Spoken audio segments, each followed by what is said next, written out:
அல்லேலூயா. அதுதாங்க முக்கியம். நிறைய நேரங்கள்ல நாம யோசிக்கிற காரியம் எல்லாமே நல்லா இருக்கணும், அதுக்கப்புறம் தான் பிரதர் நான் ஊழியம் செய்வேன். எங்களோட ஒரு ஃபீல்டில் இருக்கக்கூடிய ஒரு விசுவாசி, அவங்க வீட்டுக்கு நான் போயிருந்தேன். ஃபீல்டுக்கு போயிட்டு வர்ற வழியில் அவங்க வீட்டில் இருந்தோம். அப்போ அவங்க சொன்னாங்க, என் மகளுக்கு கொஞ்சம் புத்தி சொல்லுங்கள், அவள் கல்யாணமே பண்ண மாட்டேங்கிறா, எந்த ஹஸ்பண்ட் வந்தாலும் நோன்னு சொல்கிறா அப்படின்னு.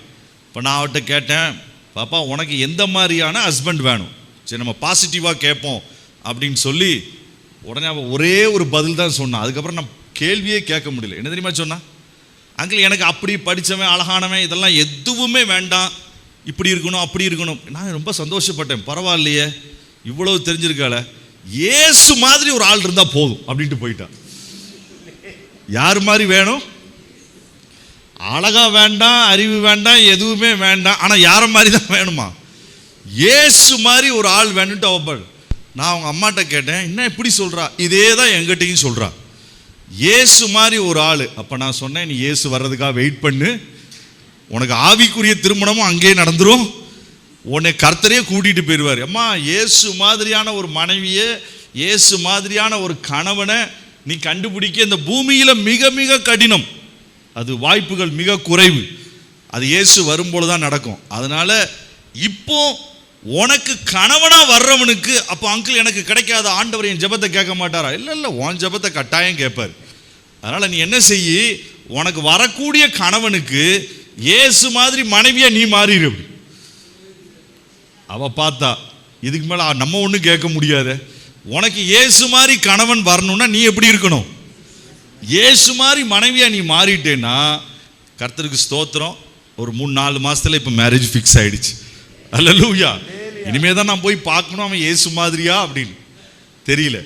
ரைட். ஏன் நான் சொல்கிறேன், நிறைய நேரங்களில் நமக்கு ஊழியம் செய்வதற்கான அந்த விருப்பம், ஊழியம் செய்வதற்கான அந்த கரிசனை நம்முடைய வாழ்க்கையிலே சபைக்குள் குறைவதற்கு முக்கிய காரணம், நாம சபையிலே உள்ள பிரச்சனைகள் கண்டிப்பாக இருக்க தான் செய்யும். ஒருவர் என்கிட்ட லெட்டர் எழுதியிருந்தார், பிரதர் ஆவிக்குரிய சபையை கண்டுபிடிப்பது எப்படி? நான் யோசிச்சதுக்கு என்ன பதில் எழுதுறது ஏசப்பா, இவர் வேற லெட்டரில் கேட்டிருக்கிறாரு, ஓரலில் கேட்டால் தான் நம்ம எதாவது சொல்லலாம். நான் அப்போ எழுதினேன், நீங்கள் போகிற சபை சரியில்லை என்று நீங்கள் முடிவு செய்தால் கர்த்தர் உங்களை அந்த சபையை சரியாக்க அனுப்பி இருக்கிறார். நீங்கள் போகிற சபை சரியானதாக இருந்தால் உங்களை சரியாக்க கர்த்தர் உங்களை அனுப்பி இருக்கிறார். ஆகவே நீங்க போற சபை சரியில்லைன்னா எதுக்கு நம்மளை அனுப்பி இருக்கிறாரு? நம்மளை வச்சு சரியாக்குறது. சபை சரியா இருந்ததுன்னா யாரை சரியாக்குறதுக்கு அனுப்பி இருக்கிறாரு? பக்கத்தில் கைப்பிடி சொல்லுங்க, ரெண்டுல ஏதாவது ஒண்ணுதான் இருக்க முடியும்.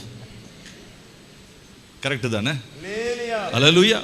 ஆதி அப்போஸ்தல சபை, இயேசுவை தரிசிச்சவங்க, பேதுரு இருக்கிறார், யோவான் இருக்கிறாரு, வெளிப்பாடுகள் அப்படியே இருக்குது. பரிசுத்த ஆவியானவர் பெரும் காற்றாய் அக்கினி நாவாய் வந்து இறங்குகிறார். பயங்கரமான நிழல் பட்டு அதிசயம். இயேசுவுக்கே அது நடக்கல. பேதுருவினுடைய நிழல் பட்டு, ஷேடோ பட்டு அங்க அற்புதங்களும் அதிசயங்களும் நடக்குது. ஜெயில இருந்து கர்த்தர் அவங்களை வெளியில கொண்டு வர்றாரு. என்ன நடக்குதுன்னே கண்டுபிடிக்க முடியல. 3000 பேர் ஒரே நாள்ல ரட்சிக்கப்படுறாங்க. 3000 பேருக்கு ஒரே நாள்ல என்ன கொடுத்தாங்க? ஞானஸ்தானம் கொடுத்தாங்க. ரட்சிக்கப்பட்ட உடனே ஞானஸ்தானம். நம்மளா இருந்தா கண்டிப்பா, நானா இருந்தா நான் சொல்லியிருப்பேன், 3 மாசம் கிளாஸ் எடுத்து இவன் சரியான்னு பார்ப்போம், ஏன்னா இவன் அப்படிதான் சொல்லுவான், அப்படிலாம் நம்ம யோசிப்போம். ஆனா அங்க சந்தேகமே இல்லை. ஏன்னா பரிசுத்த ஆவியானவர் அவங்களுடைய இருதயங்களை குத்தினார் அப்படின்றத பேதுரு பார்க்க முடிஞ்சது. ட்ரூ ரிப்பெண்டன்ஸை பார்க்க முடிஞ்சது. இதுவரைக்கும் நடக்காத ஒரு காரியம். ஆதி அப்போஸ்தல சபையில் எல்லாமே நடக்குது. நாம் பிரசங்கத்திலையும் விரும்புகிறோம், நிறைய ப்ரீச்சிங்கில் கேட்குறோம், அப்போஸ்தல மாடல் நம்ம பின்பற்றணும்னு. ஆனால் ஒரு விஷயம் மட்டும் நடக்குது, ரொம்ப ரொம்ப கஷ்டம். என்ன கஷ்டம் தெரியுமா? இதை சொல்கிறதுனால நான் காணிக்க கேட்குறேன், நீங்கள் எடுத்துக்கிடாதீங்க. நிலங்களையும் வீடுகளையும் விற்று யார் இடத்துல கொண்டு வந்து வச்சாங்கன்னு போட்டிருக்கு. அதை பார்த்த உடனே தான் பேதுருவுக்கு என்ன சொல்லுது, நானே அப்படி வச்சது இல்லை. அவர் படகு விற்று வச்சாரா? இல்லை, விட்டுட்டு வந்தார். அதனால தான் 21வது அதிகாரத்தில் மறுபடி தேடி கண்டுபிடிச்சு அந்த படகு பிடிச்சிட்டாரு. இது என்னுடைய படகு, கரெக்டாக கண்டுபிடிச்சு திரும்ப போயிட்டாரு. அவர் கூட படகை விற்று, வலையை விற்று இயேசுவின் பாதத்தில் வைத்து அவர் வரல. ஆனால் இங்கே ஒரு கூட்டம் இப்பதான் ரட்சிக்கப்பட்டிருக்கிறாங்க, இன்னைக்கு தான் ரட்சிக்கப்பட்டிருக்கிறாங்க, உடனே சேலும் பண்ணியிருக்கிறாங்க. அப்போ அங்கேயும் ரியல் எஸ்டேட் பிஸ்னஸ் வேகமாக நடந்துகிட்டு இருந்திருக்கு. விற்கிறதுக்கு நாளாகும்லாம் சொல்லலை, உடனே விற்று பாதத்தில் வைக்கிறத பார்த்த உடனே அப்போஸ்தலர்கள் எதுவுமே சொல்ல முடியல. இப்படிப்பட்ட ஒரு மனம் திரும்புதலை நம்ம பார்க்கவே முடியலையே அப்படின்னு சொல்லி முடிக்கிறதுக்கு உள்ள அந்த சபைக்குள்ள பிரச்சனைகள் வளர ஆரம்பிச்சது. ஆனால் அப்போஸ்தலர்களாக இருக்கட்டும், சீஷர்களாக இருக்கட்டும், சுவிசேஷத்தை மற்றவர்களுக்கு சொல்லி சபையினுடைய எண்ணிக்கையை, விசுவாசிகளினுடைய எண்ணிக்கையை, விசுவாசிகளினுடைய திரட்சியை பெருக்குவதிலே அவர்கள் ஒரு நாளும் நின்று போகவில்லை. அல்லேலூயா. இந்த பிரச்சனையினால தான் நான் அந்த ஊழியத்தை விட்டேன், இந்த பிரச்சனையினால தான் நான் ஊழியத்தில் இன்வால்வ் பண்றதே நான் விட்டேன். நீங்க யோசித்தீங்கன்னா நீங்க நிச்சயமா கர்த்தர் உங்களை மறுபடியும் கரம் நீட்டி அவர் அழைக்கிறார். ஏன்னா சபை யாருடையது? கர்த்தருடையது. சொந்த இரத்தத்தினால் சம்பாதித்த சபை. எதற்காக இயேசு காத்து கொண்டிருக்கிறார்? சபை பூரணப்படணும், சீக்கிரமா வரணும், சபையோடு கூட திருமணம் செய்யணும். அதுதான் ஆண்டவருடைய மிகப்பெரிய காரியம். ஸோ ஒரு முதல் காரியம் உங்களுடைய சபையினுடைய சூழ்நிலை, உங்களுடைய காரியங்கள், உங்களுடைய குடும்பத்தினுடைய, சில நேரம் குடும்பத்தை யோசிப்பாங்க, பிரதர் என் குடும்பமே சரியில்லை, நான் போய் சுவிசேஷம் சொன்னா எப்படி? சமாரிய ஸ்திரீ எப்போ போய் சுவிசேஷம் சொன்னாங்க? சமாரிய ஸ்திரீ எப்போ போய் சுவிசேஷம் சொன்னாங்க? 5 பேர்ட்டையும் இனிமே நான் உங்க கூட வாழ மாட்டேன் அப்படின்னு சொல்லிட்டு போய் சொன்னாங்களா? இல்ல. ஞானஸ்தானம் எடுத்ததுக்கு அப்புறம் சொன்னாங்களா? பரிசுத்த ஆவியின் அபிஷேகத்துக்காக காத்திருந்து பெற்றுக்கொண்டதுக்கு அப்புறம் சொன்னாங்களா? ஏங்க, தண்ணி எடுக்க வந்தாங்க, தாகத்துக்கு தண்ணி எடுக்க வந்தாங்க, ஒரு கிளாஸ் தண்ணி கூட குடிக்கல. இவர்தான் மேசியா, அவ்வளவுதான். ஒரே ஒரு வெளிப்பாடு, ஒரே ஒரு வார்த்தை. இன்ஃபேக்ட் இன்னைக்குள்ள நாள்ல சொன்னா பைபிளை திறந்தங்க, ஒரே ஒரு வசனம், ரட்சிக்கப்பட்டேன், அவ்வளவுதான். அடுத்த நிமிஷம் பாத்திரத்தை வச்சுட்டு ஓடுனாங்க. என்னுடைய வாழ்க்கையின் எல்லாவற்றையும் சொல்லிய மேசியா இங்க தான், வந்து பாருங்கன்னு சொன்னாங்க. அநேகர் இயேசுவினிடத்தில் விசுவாசம் வைப்பதற்கு காரணமாய் மாறினாங்க. அல்லேலூயா. அவங்க ஒரு நாளும் வீட்டில் உள்ள பிரச்சனையை பார்க்கல. நான் வீட்டில் உள்ள காரியத்தை எல்லாம் சரி பண்ணிட்டு தான் நான் சாட்சி சொல்லுவேன். என்னை பத்தி யாரும் கேட்டுட்டா என்ன சொல்றது? பரவாயில்ல, தைரியமா சொல்லுங்க. உங்களை மோசமானவன் சொன்னா, எஸ் பிரதர் நீங்க கரெக்ட், நான் பயங்கர மோசமான ஆளு, அதனாலதான் இயேசு என்னை தேடி வந்தார். அல்லேலூயா. நீ திருடன், எஸ் நான் திருடன், அதனாலதான் ஆண்டவர் என்னை தேடி வந்தார். நீயே சரியில்லை, நீ எனக்கு சுவிசேஷம் சொல்றியா? அதுதான் பிரதர் நான் சரியில்லை, ஆனா என்னிடத்துல அவர் பேசினாரு, நீங்க ரொம்ப நல்லவங்க, உங்ககிட்ட ஏன் பேச மாட்டார்? வாங்க. எப்படி ஆகிலும் இந்த ஜனத்தை கொண்டு வர வேண்டும். அவர்கள் தங்களுடைய சபையில் இருந்த பிரச்சனையை சீஷர்கள் பார்க்கல, தான் குடும்பத்தில் லைஃப்ல இருந்த பிரச்சனையை சமாரிய ஸ்திரீ பார்க்கல. 2 பேரும் அவருடைய கண்கள் தெளிவாய் இருந்தது. ஜீவன் உள்ள வந்தா, பரிசுத்த ஆவியானவருடைய தொடுதல் வந்தா, உடனடியாய் நாம் செயல்பட ஆரம்பித்து விடுவோம். அல்லேலூயா. ஜீவனை நாம் அடக்கி வைக்க மாட்டோம். ஜீவனை நம்ம கண்ட்ரோல் பண்ண முடியாது. ஏன்னா ஜீவ தண்ணீர் உள்ள நதியா ஓடும், அதை கண்ட்ரோல் பண்ண முடியாது. நீங்க போய் சொல்லுவீங்க, நீங்க போய் ஷேர் பண்ணுவீங்க, நீங்க போய் நம்பரை கூட்டணும், வளர்ச்சியை கூட்டணும். நம்பர் தேவை, நிச்சயமா நமக்கு தேவை. ஏன் நம்பர் தேவை? நம்முடைய சபையில் 1000 பேர் இருக்கிறாங்கன்னு சொல்றதுக்கு இல்ல.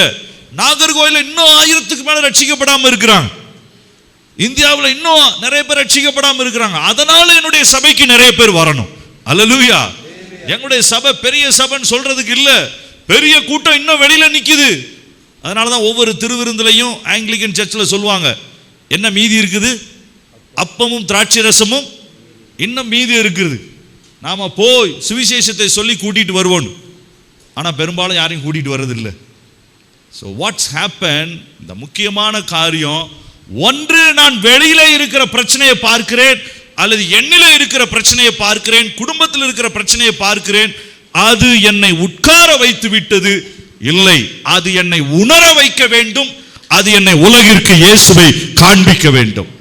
அல்லேலூயா. அதுக்காக நீங்க குடிச்சுக்கிட்டே சுவிசேஷம் சொல்லுங்க, என்ன நடந்தாலும் பரவாயில்ல, அப்படி நான் சொல்ல வரல. நம்முடைய சாட்சி முக்கியம்தான். ஆனா நம்முடைய சாட்சிகளை நம்ம சரி செய்து பெர்ஃபெக்ட்டா வர்றதுக்குள்ள யார் வந்துட்டு போயிடுவா? இயேசு வந்துட்டு போயிடுவார். ஒருவேளை அப்படி இல்லைன்னா கூட நாம போயிடுவோம். நாமளும் இயேசுவும் இருந்தாலும் கேட்கறதுக்கு ஆள் இல்லாம அவங்க போயிடுவாங்க. ஸோ சுவிசேஷம் வேகமாய் சொல்லப்பட வேண்டிய முக்கியமான காரியம். இன்னைக்கு நாம் எடுக்க வேண்டிய முடிவு, இயேசுவே என்னுடைய வாழ்க்கையில என் சொந்த பிரச்சனை, என் குடும்ப பிரச்சனை, இதை இவங்க கேட்டுருவாங்களோ சொல்லிடுவாங்களோ, இந்த பயத்திலேயே நான் இன்னும் செயல்படாம இருக்கிறேன். சமாரிய ஸ்திரீக்கு ஒரே ஒரு வார்த்தை தான். இன்னைக்கு நீங்க இந்தியாவினுடைய மிகப்பெரிய யூனிவர்சிட்டி, ஆர்ட்ஸ், மெடிக்கல், இன்ஜினியரிங் எல்லாம் மிக்சரா உள்ள ஒரு பாலி யூனிவர்சிட்டின்னு சொல்லுவாங்க. இந்தியாவுடைய biggest university Banaras Hindu university, BHU. கிட்டத்தட்ட ஒரு 10 கிலோமீட்டர் தூரத்துக்கு அதனுடைய பரப்பளவு இருக்கும். இப்போ அந்த கேம்பஸ் முடியாததுனால வாரணாசியிலேருந்து பக்கத்தில் மிர்சாப்பூரில் அங்கேயும் இன்னொரு கேம்பஸ் ஸ்டார்ட் பண்ணியிருக்கிறாங்க. 126 டிபார்ட்மெண்ட்ஸுக்கு மேலே அங்கே இருக்குது. உலகம் ஃபுல்லாக இருந்து பீப்புள் வர்றாங்க. அங்கே போனீங்கன்னா ஹிஸ்ட்ரியில் ஒரு ப்ரொஃபஸர் இருக்கிறார், இன்னமும் இருக்கிறார். தமிழ்நாட்டை சேர்ந்தவர் ப்ரொஃபஸர் கங்காதரன் சார். அவர் ஒரே ஒரு முறை 2 கண்களும் அவருக்கு தெரியாது, born as a blind. ஆனால் வரலாறில் பயங்கர இன்ட்ரெஸ்ட் உள்ளவர். அதில் படித்து நிறைய MPhil இதெல்லாம் PhDலாம் முடித்து எக்ஸாம் எழுதி அவர் 2 ஐஸும் பிளைண்ட். ஆனால் பனாரஸ் ஹிந்து யூனிவர்சிட்டியில் தமிழ் வாரணாசியில் வந்து பல வருஷத்திற்கு முன்னாடி அங்கே ஜாயின் பண்ணி இன்னைக்கு ப்ரொஃபஸராக இருக்கிறார். அவர் மூலமாக தான் நம்ம நிறைய கிறிஸ்மஸ் ப்ரோக்ராம்கள் அங்கே நடத்துறதுக்கு வாய்ப்புகள் கிடைச்சது. அவர்கிட்ட நான் ஒரு நாள் கேட்டேன், கங்காதரன் சார் எப்படி நீங்கள் இயேசுவை ஏற்றுக்கொண்டீங்க? அவர் சொன்னார், ஒரே ஒரு வசனம், ஒரே ஒரு முறை, ஃபர்ஸ்ட் டைம். நான் கேட்டேன், என்ன அப்படி வசனம் அப்படின்னு. என் கையில் அந்த பிரைல் பைபிளை கொடுத்தாங்க, தடவி படிக்கக்கூடிய பைபிளை. அந்த பைபிளை நான் மூடி வச்சுட்டு அப்படி திறந்தேன், தடவிட்டு ஒரு ரேண்டமாக ஒரு வசனத்தை எடுத்தேன். முதல் வசனம் படித்தேன். என்ன வசனம் தெரியுமா? இயேசு கண்ணீர் விட்டார். நான் கேட்டேன், இந்த வசனத்தை படித்து நீங்கள் எப்படி மாறினீங்கன்னு. நான் அந்த வசனத்தை படித்த உடனே எனக்கு பயங்கர சிரிப்பு, சிரிச்சிட்டே இருந்தேன். இயேசுவை கிண்டல் பண்ணேன், எனக்கு இந்த பைபிளை கொடுத்தவரை கிண்டல் பண்ணேன். ஓ, நானே அழுகிறேன், எனக்கு ஏதாவது அழுகையை மாற்றுவார்னு பார்த்தா படித்த முதல் வசனம் என்ன வசனம்? இயேசு கண்ணீர் விட்டார். ஓ, அவருமே அந்த நிலைமையில தான் இருக்கிறார் போல அப்படின்னு ரொம்ப கிண்டல் பண்ணி என்கிட்ட பைபிளை கொடுக்க வந்த அந்த ஃப்ரெண்ட்டை சொன்னேன், என்னப்பா தான் பிரச்சனையே தீர்க்க முடியாத இயேசுவை நீ என்கிட்ட கொடுத்துட்டு போயிருக்கிறேன். அவர் சொன்னார், இயேசு ஏன் அழுதாருன்னு முன்னாடியும் பின்னாடியும் படி, அதுக்கப்புறம் பேசுகிறேன். முன்னாடியும் பின்னாடியும் படித்தா இயேசு தான் சிநேகித்த லாசரு மரித்ததை பார்த்து அழுத யூதர்களை பார்த்து மரியாளை பார்த்து இயேசு என்ன பண்ணாரு? கண்ணீர் விட்டு. தான் நேசிச்ச ஃப்ரெண்டை பார்த்து இல்லை, ஃப்ரெண்டு செத்து போயிட்டானேன்னு சொல்லி அதுக்காக அழுதவர்களை பார்த்த பொழுது கண்ணீர் விட்டார். அப்போதான் ஃப்ரெண்டு சொன்னாராம், இயேசு கண்ணீர் விடுகிறவர்களை பார்த்து கண்ணீர் விடுகிற ஆண்டவர். அவர் சொன்னார், எனக்கு இதுதான் வேணும்னு. அன்னைக்கு இயேசுவை ஏற்றுக்கொண்டார். இன்னைக்கு எத்தனையோ நெருக்கங்களின் மத்தியிலையும், அது RSSனுடைய பிறப்பிடம் அந்த BHU தான். அங்கே இருக்கிறது அவ்வளோ ஈஸி கிடையாது, very difficult to study even. ஆனால் 2 கண்ணும் தெரியாமல் தைரியமாக கர்த்தருக்காய் எல்லாத்துலையும் இன்னைக்கும் டெஸ்டிமனி சொல்லிட்டு இருக்கிறார். அல்லேலூயா. ஏன் நான் சொல்கிறேன், எனக்கு இருக்கிற பிரச்சனை இன்னும் மாறல. எத்தனை பேர் அவர்கிட்ட கேட்டிருக்கிறாங்க, இயேசு சுகம் தருவார்ன்ற, உனக்கு ஏன் கண்ணு தரல? அவர் சொன்னார், இயேசுக்கு தெரியும் கண்ணை கொடுக்கணுமா இல்லை கையை பிடிச்சி நடத்தணுமான்னு. எனக்கு அவர் முடிவு பண்ணார் கையை பிடிச்சி நடத்துறதுக்கு. அதனால் எனக்கு ஒரு பிரச்சனை இல்லை. கண்ணு கிடைக்கலன்னா பரவாயில்லை. சில பேருக்கு கை பிடிச்சி நடத்துறது சரியில்லாமல் இருக்கும், அவங்களுக்கு கண்ணு கொடுப்பாரு. இது 2 தான் அவர் சொல்கிற பதில். எவ்வளோ தைரியமாக சொல்ல முடியும் யோசித்து பாருங்க. எப்படி சொன்னாங்க? அவங்க தங்களுக்குள்ள உள்ள பிரச்சனைகளையோ, தங்கள்கிட்ட இருக்கிற குறைகளையோ, தங்கள்கிட்ட இருக்க போகக்கூடிய சபையினுடைய குறைகளையோ அவங்க பார்க்கல. அவங்க கண்ணுக்கு முன்னால் தெரிஞ்சது ஒன்றே ஒன்று தான், ஜீவன் வந்தாச்சு, ஜீவனை பேசணும். இதுதான் அவங்களுக்கு கிடைச்ச காரியம். இன்னைக்கு நாம் இதை செஞ்சோம்னா எத்தனை பேரை நம்ம கொண்டு வந்திருக்க முடியும்? எத்தனை பேருக்கு நம்ம இயேசுவை பற்றி சொல்லியிருக்க முடியும்? இயேசுவை குறித்து நம்ம மற்றவர்களுக்கு சொல்வதற்கு தயக்கம், முதல் தயக்கம். ஆகவே முதல் காரியம், இந்த சபை வளர்ச்சியில ஆண்டவர் எண்ணிக்கையை பெருக்க விரும்புகிறார். அல்லேலூயா. ஏன் எண்ணிக்கையை பெருக்க விரும்புகிறார் தெரியுமா? நீங்க வீட்டில் போய் படிச்சு பாருங்க. வெளிப்படுத்தின விசேஷம் 7வது அதிகாரத்தில் எல்லா ஜாதியும் வரணும்னு விரும்புகிறார். அப்ப எல்லா ஜாதியும் வரணும்னா அவருக்கு ஒரு திரளான கூட்டம், நம்பர்ஸ் எண்ண முடியாத ஒரு கூட்டம் பரலோகத்துக்கு வரணும். இந்த சபையில எண்ண முடியாத ஒரு கூட்டம் இருந்தாதான் இந்த கூட்டம் பரலோகத்துக்கு வந்து சேர முடியும். ஆகவே தான் ஆண்டவர் விரும்புகிறார் எல்லா சபைகளிலும் ஜனங்கள் திரளாய் வரணும். அதுக்கு அடையாளமாகத்தான் முதல் அப்போஸ்தல சபையில முதல் நாள் பிரசங்கத்துல 3000 பேரை கர்த்தர் சேர்த்து காண்பித்தார். அல்லேலூயா. 3000 போதாது, 5000 சேர்த்து காமிச்சாரு. 5000 போதாது, எண்ணில் அடங்காத கூட்டத்தை சேர்த்து காமிச்சாரு. அவர் சொல்ல விரும்பின ஒரே ஒரு காரியம், பிரச்சனை இருந்தது, ஆவிக்குரிய காரியங்கள்ல தோல்விகள் இருந்தது, எடுத்த தீர்மானங்கள்ல தோல்விகள் இருந்தது, சாட்சியில சில நேரம் தோல்விகள் இருந்தது, உண்மைதான். ஆனால் அதை சரி செய்து கொண்டு எனக்கு தேவையான முக்கியமான என்னுடைய நண்பனை, எனக்கு தெரிந்தவர்களை, உற்றார் உறவினர்களை எப்படி ஆகிலும் நான் இழுத்து கொண்டு வர வேண்டும் என்று சொல்வது மிக மிக அவசியம். அல்லேலூயா. சபையினுடைய வல்லமையை, சபையினுடைய மகிமையை, நம்பிக்கை, எண்ணிக்கையை வைத்து நாம் கணக்கிடுவதில்லை, அது உண்மைதான். ஆனால் எண்ணிக்கை பெருக வேண்டியது நம்முடைய தேசத்தில் மிக மிக அவசியம். எத்தனை பேர் இன்னும் இயேசுவை அறியவில்லை? நாம இப்படி சொல்ல முடியாது. இங்க எண்ணிக்கை ஏன் பெருகாமல் இருந்தாலும் பரவாயில்லை என்று நாம் சொல்ல முடியாது. ஏன் சொல்ல முடியாது? நம்முடைய சுற்றிலும் இருக்கக்கூடிய 10 பேர்ல கிட்டத்தட்ட ஒரு 100 பேர்ல ஒரு 3 பேர் அல்லது 4 பேர் தான் இயேசுவை அறிந்தவர்கள். கன்னியாகுமரியில் ஒருவேளை 25 பேர் இயேசுவை அறிந்திருக்கலாம். ஆனா 75 பேர் இன்னும் இயேசுவை அறியல. அவர்கள் இந்த மந்தைக்கு வர வேண்டும். அதனால இயேசு சொன்னார், இந்த தொழுவத்தில் இல்லாத ஆடுகள் உண்டு, அது எங்க வரணும்? வேற ஆடுகளும் எங்க வரணும்? இந்த தொழுவத்திற்கு வர வேண்டும். அதுதான் இயேசுனுடைய காரியம். இருக்கிற ஆடு போதும்னு சொல்லல, வேற தொழுவத்தில் உள்ள ஆடுகள் வர வேண்டும். அதை யார் செய்ய வேண்டும்? நாம தான் செய்ய வேண்டும். அல்லேலூயா. இயேசுவை ஏற்றுக்கொண்ட ஒவ்வொருத்தரும், நீங்க இந்த வருஷத்துல இப்ப ஏப்ரல் மாசம் முடிஞ்சு மே மாசம் 4 மாசம் நம்ம முடிச்சாச்சு. கிட்டத்தட்ட ஒரு ஒரு ஒரு மொத்தமுள்ள 12 மாதங்கள்ல 3ல் ஒரு பகுதியை நம்ம முடிச்சாச்சு. மீதமுள்ள 8 மாதங்கள் நம்ம கையில் இருக்குது. இந்த 8 மாதத்துல முடிவு பண்ணுங்க, மாசத்திற்கு ஒரு ஆளையாவது எப்படியாவது நீங்க இந்த சபையினுடைய ஆராதனைக்கோ, இங்க வருவதற்கோ, இங்க உள்ள விடுதலை கூட்டத்திற்கோ, ஜெபத்திற்கோ ஒருத்தரை நீங்க கொண்டு வருவதற்கு நீங்க முயற்சி செஞ்சு பாருங்க. உங்களால முடிஞ்ச அளவுக்கு. எனக்கு மார்க் 2வது அதிகாரம் ரொம்ப பிடிக்கும். திமிர்வாதக்காரன் படுத்து கிடந்தான், இயேசு பக்கத்து வீட்டில் இருந்தாரு. ஆனா அவனை கூட யாரும் தூக்கிட்டு போறதுக்கு ஆயத்தமா இல்லை. சுயநலமானவர்கள் நிறைய பேர் இயேசுவை பார்க்க தான் ஓடினான். இயேசுவை பார்க்க ஓடுறதுலையுமே சுயநலம் வந்துருமா? வந்துடும்.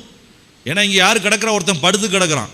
இவனை 4 பேர் பார்த்தாங்க, இவனை தூக்கிடுவோன்னு சொல்லி தூக்கி, இன்னைக்கு விட்டா இவனுக்கு வேற வழி இல்லைன்னு கூரையை திறந்து எங்கே உள்ள விட்டாங்க. எனக்கு தெரிஞ்சு நீங்கள் உங்களுக்கு நல்ல பாஸ்டர், ஒன்றுமே பிரச்சனை இல்லை. ஆட்களை கூட கொண்டு வர்றதுக்காக நீங்கள் கூரையை பிச்சிங்கன்னா கூட பாஸ்டர் சந்தோஷப்படுவாங்க. அதனால் அந்த அளவிற்கு ஆச்சரியமாய் 4 பேரும் மேலே இறங்கி கூரையை வைத்து ஒரே ஒரு மனிதனுக்காக. வேதம் சொல்லுகிறது அந்த 4 பேருக்கு எந்த அப்ரிசியேஷனும் கிடையாது. அவங்க கொண்டு வந்தாங்க, விடுதலை ஆனாங்க, தேவனை மகிமைப்படுத்தினாங்க, அதோட ஸ்டோரி முடிஞ்சுது. அதுக்கப்புறம் இயேசுவும் போயிட்டார், மற்றவங்களும் போயிட்டாங்க, கால் சரியானவனும் போயிட்டான். ஆனால் தூக்கிட்டு கொண்டு வந்த 4 பேருக்கு என்ன நடக்குன்னு தெரியாது. ஆனால் வேதம் அவன் செய்த காரியத்தை நினைவு கூர்ந்து எவ்வளவு வேகமாய், எவ்வளவு சீக்கிரமாய், எப்படிப்பட்டவர்களையும் நான் தூக்கி கொண்டு வரதுன்னா நான் எப்படி யோசிக்கிறேன்னா, வியாதியஸ்தர்களை மட்டும் இல்லை, வரவே மாட்டேன் அப்படின்னு சொல்றவனே என்ன செஞ்சிடணும்? தூக்கி கொண்டு வந்து சில நேரத்தில் நம்ம கட்டாயப்படுத்தலாம். தைரியமாக நீங்கள் கட்டாயப்படுத்தலாம். எத்தனையோ விஷயங்களுக்கு நம்ம கட்டாயப்படுத்துகிறோம் இல்லையா? பேரண்ட்ஸ் பிள்ளைங்களை கட்டாயப்படுத்துகிறாங்க, நல்லா படிக்கணும், படி படி படி படி. மெடிக்கல் காலேஜ்னு வந்திருந்த நிறைய பேர்ட்ட கேட்டோம், நீ ஏன் மெடிக்கல் காலேஜுக்கு வந்த? நான் எங்கே சார் வந்தேன், அம்மா அப்பா தள்ளி விட்டாங்க. படி படி படின்னு சொன்னாங்க, மார்க் எடுத்தேன். இன்ஜினியரிங் எங்கேயாவது போகிறேன்னு சொன்னேன், நோ நோ நோ இங்கே தான் போகணும்னு சொல்லி கட்டாயப்படுத்தினாங்க. நிறைய விஷயங்களை நம்ம பிள்ளைங்களை கட்டாயப்படுத்துகிறோம், நிறைய விஷயங்களை மற்றவர்களை கட்டாயப்படுத்துகிறோம். ஆனால் சுவிசேஷத்தில் நீங்கள் இதை செய்ய ஆரம்பிங்க, கர்த்தர் உங்களையும் வல்லமையாக பயன்படுத்துவார். அல்லேலூயா. ஆச்சரியமாய் பயன்படுத்துவார். நீங்க சொல்ல போற சுவிசேஷம், நீங்க சொல்ல போற காரியம். ஸோ எண்ணிக்கையிலே உண்டாகிற வளர்ச்சி மிக மிக முக்கியம். ஏன்னா ஆண்டவர் அந்த ஜனங்களினுடைய ஒவ்வொரு ஜனங்களும் ரட்சிக்கப்பட்டு வரணும் அப்படின்றதுல ஆண்டவருடைய காரியம், அது அவர் தெளிவாய் இருக்கிறார். அந்த விஷயங்கள் நடக்க வேண்டும் என்று ஆண்டவர் விரும்புகிறார். அந்த காரியங்கள் பூரணமாய் நிறைவேற வேண்டும் என்று ஆண்டவர் விரும்புகிறார். 2வது காரியம், வெளிப்படுத்தின விசேஷம் 2வது அதிகாரம் நமக்கு நல்லா தெரிஞ்ச ஒரு சத்தியம்தான். இதை ஒரு வேறு கோணத்தில் நம்ம பார்க்கலாம். 2வது அதிகாரம் 2, 3, 4வது வசனத்தை வாசிக்கலாம். உன் கிரியைகளையும். வெளிப்படுத்தின விசேஷம் 2வது அதிகாரம் 2, 3, 4. உன் கிரியைகளையும் உன் பிரயாசத்தையும் உன் பொறுமையையும் நீ பொல்லாதவர்களை சகிக்க கூடாமல் இருக்கிறதையும் அப்போஸ்தலர் அல்லாதவர்கள் தங்களை அப்போஸ்தலர் என்று சொல்லுகிறதை நீ சோதித்து அவர்களை பொய்யர் என்று கண்டதையும் நீ சகித்துக் கொண்டிருக்கிறதையும் பொறுமையாய் இருக்கிறதையும் என் நாமத்தின் நிமித்தம் இளைப்படையாமல் பிரயாசப்பட்டதையும் அறிந்திருக்கிறேன். ஆனாலும் நீ ஆதியில் கொண்டிருந்த அன்பை விட்டாய் என்று உன் பேரில் எனக்கு குறை உண்டு. நல்லா யோசித்து பாருங்க. 2வது 3வது வசனத்தை கவனமா வாசித்து பார்த்தீங்கன்னா அந்த விசுவாசியினுடைய குவாலிட்டி, அங்க இருந்த விசுவாசிகளினுடைய வளர்ச்சி மிக அதிகம். பொறுமை, நான் சொன்னது போல பொறுமை பிரதானமான ஒரு குணம். அதுல அவங்க நல்லா இருந்தாங்க. மற்றவர்களை பகுத்தறிவதில் யார் பொய்யர் யார் உண்மை சொல்லிக் கொடுக்க வேண்டிய அவசியமே இல்லை. அவ்வளவு ஒரு டிசர்னிங் ஸ்பிரிட், பகுத்தறியக்கூடிய ஒரு கிருபை, சகிப்பு. இன்னைக்கெல்லாம் அது கிடையவே கிடையாது. நிறைய இடங்கள்ல சகிப்புத்தன்மை நீங்க பார்க்கவே முடியாது. so difficult to see. சின்ன சின்ன பிரச்சனைகள்ல கூட ஜனங்கள் எவ்வளவு வேகமா. சமீபத்தில் நான் ஒருத்தரை கவுன்சிலிங் பண்ணிட்டு இருந்தேன். நீங்க நம்புவீங்களோ நம்ப மாட்டீங்களோ, காலையில மேரேஜ், நைட் 9 மணிக்கு டைவர்ஸ். காலையில மேரேஜ், நைட் 9 மணிக்கு டைவர்ஸ். 11 மணிக்கு பொண்ணு வீட்டுக்கு வந்தாச்சு. அவங்க அப்பா அழுகுறாங்க, அடுத்த நாள் பேசுறாங்க. அதுட்டா முடிஞ்சது, எல்லாமே முடிஞ்சதுன்னா இதுக்கப்புறம் வாய்ப்பே இல்லை. அடுத்து 2வது ஒன்று 13வது நாள் டைவர்ஸ். அந்த பொண்ணுகிட்டே நான் பேசினேன், அண்ணா இதெல்லாம் இப்படி நடந்தது. It was very tough, I understand, really tough. 2 பேரும் பெரிய டாக்டர்ஸ் சிஎம்சி வெள்ளூர்ல. பட் 2 பேரையும் கவுன்சிலிங் பண்ண முடியல. 13 நாளைக்கு மேல இட்ஸ் என்எஃப், முடிஞ்சது. இவ்வளோ நாள் இருந்ததே பெரிய விஷயம் அவருக்கு சொன்னான். 13 நாள்லேயே பெரிய விஷயம். Same day 9:30 morning marriage, evening 11 o'clock night 11 o'clock divorce. such a difficult thing. சகிப்பு தன்மை, பிள்ளைகளுடைய சகிப்பு தன்மை. சின்ன சின்ன பிள்ளைங்க கூட ஸ்கூலுக்கு போறதுல, மற்ற காரியங்கள்ல, பேரண்ட்ஸினுடைய காரியங்கள்ல, பேரண்ட்ஸ் கூட இருக்கிறவங்கள, வேலை செய்யறவங்களோட கூட எவ்வளவு நம்மளுடைய சகிப்பு தன்மை இருக்கு நீங்க டெஸ்ட் பண்ணி பார்த்தீங்கன்னா ஆச்சரியமா இருக்கும். எப்போ தெரியுமா டெஸ்ட் பண்ணி நீங்க பார்க்கணும்? நேத்து நான் அந்த ஃப்ளைட் பிடிக்கிறது கொஞ்சம் ரொம்ப மினிமம் டைம் தான் இருந்தது.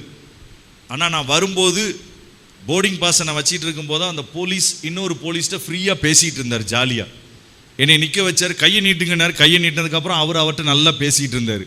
எனக்கு உள்ளுக்குள்ளே என்ன வந்தது, ஏசப்பா சீக்கிரம் போகணும், விட மாட்டேங்க, இவர் வேற உட்காந்து கதை அடிச்சிட்டு இருக்கிறாரே, செக் பண்ணிட்டு நம்மளை அனுப்பலாம். ஆனால் அப்புறம் எனக்கு உள்ள மனசுக்குள்ளே தோணுச்சு, சரி எவ்வளவு நேரம் இவர் செய்கிறாருன்னு பார்ப்போன்னு பார்த்தா ஒரு நிமிஷம் பேசியிருப்பார், அவ்வளோதான்.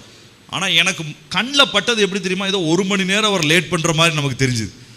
சில நேரம் அந்த டைம் ஷார்ட்டாக இருக்கும்போது யாராவது இடையில வந்துட்டாங்கன்னா அந்த டைம் நமக்கு எப்படி தெரியும், ரொம்ப பெருசு. ஆனால் இவங்க அப்படி இல்லை, சகிக்கிறதுல பியூட்டிஃபுல்லான பீப்புள், அருமையான சபை. ஆனால் வேதம் சொல்லுகிறது, அதுக்கு அடுத்து ஒரு வார்த்தை போடு பாருங்க, இளைப்படையாமல் பிரயாசப்பட்ட சபை. அவங்க பிரயாசத்தை நீங்க ரெஸ்டே கிடையாது. ஆனா இந்த சபையை பார்த்து ஆண்டவர் நீ அன்பிலிருந்து விழுந்தன்னு சொல்லல, எதிலிருந்து விழுந்தன்னு சொன்னாரு? ஆதி அன்பிலிருந்து விழுந்த. வளர்ச்சியினுடைய 2வது பகுதி, முதல்ல எண்ணிக்கையிலே ஒரு வளர்ச்சி வரணும். 2வது நம்முடைய முதிர்ச்சி, அதுவும் ஒரு வளர்ச்சி தான். இட்ஸ் a maturity, அதுவும் ஒரு வளர்ச்சி தான். எண்ணிக்கை வளராம இருக்கலாம். இங்க ஆண்டவர்ட்ட அவங்க சொல்லியிருக்கலாம், 5, 6 குவாலிட்டி என்கிட்ட இருக்குது, 7வது குவாலிட்டியில ஏன் நீங்க இன்னும் பிரயாசப்படுறீங்க? இதுல ஏதாவது அன்பை தவிர வேற ஏதாவது சேர்த்து சொன்னாரா? எதுவுமே இல்லை. அது எனக்கு ஆச்சரியமா இருந்தது. ஒரே ஒரு விஷயம் தான் அவங்களுக்கு கம்மி, அதுவும் கொஞ்சம் தான் கம்மி.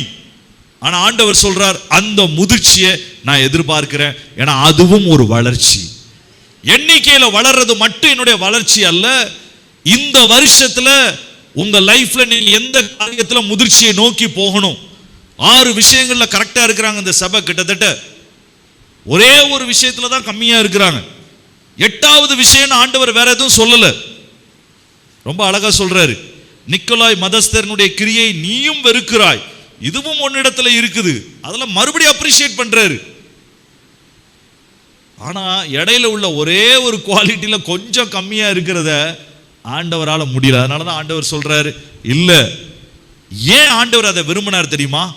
இந்த முதிர்ச்சி நமக்குள்ள சரியா வரலன்னா இந்த ரிஃப்ளெக்ஷன் என்ன தெரியுமா செய்யும்? விளக்கு தண்டு நீக்கப்படும். அப்படின்னா என்ன அர்த்தம்? சில நேரத்துல நம்ம லைஃப்ல இந்த முதிர்ச்சியை நோக்கி நம்ம அந்த பர்டிகுலர் குணத்துல நம்ம வளரலைன்னா நம்மகிட்ட இருக்கிற வெளிச்சம், நம்மகிட்ட இருக்கிற காரியத்திற்கு அது பாதிப்பை உண்டு பண்ணலாம். நம்முடைய சபைக்கே பாதிப்பை உண்டு பண்ணலாம். விளக்கு தண்டுக்கே அது பாதிப்பை உண்டு பண்ணலாம். அதனாலதான் ஆண்டவர் எதை எதிர்பார்க்கிறார்? முதிர்ச்சியை எதிர்பார்க்கிறார். எண்ணிக்கையிலே வளர்ச்சியை ஆண்டவர் விரும்புகிறார். குணத்திலே முதிர்ச்சியை ஆண்டவர் எதிர்பார்க்கிறார். God expects a maturity in your character. தொடர்புக்கு doctor Ashok Kumar, MBBS DNB, camps ஊழியங்கள், நேபாள், இந்தியா. நாகர்கோவில் 9488335666. மார்த்தாண்டம் 9025691546.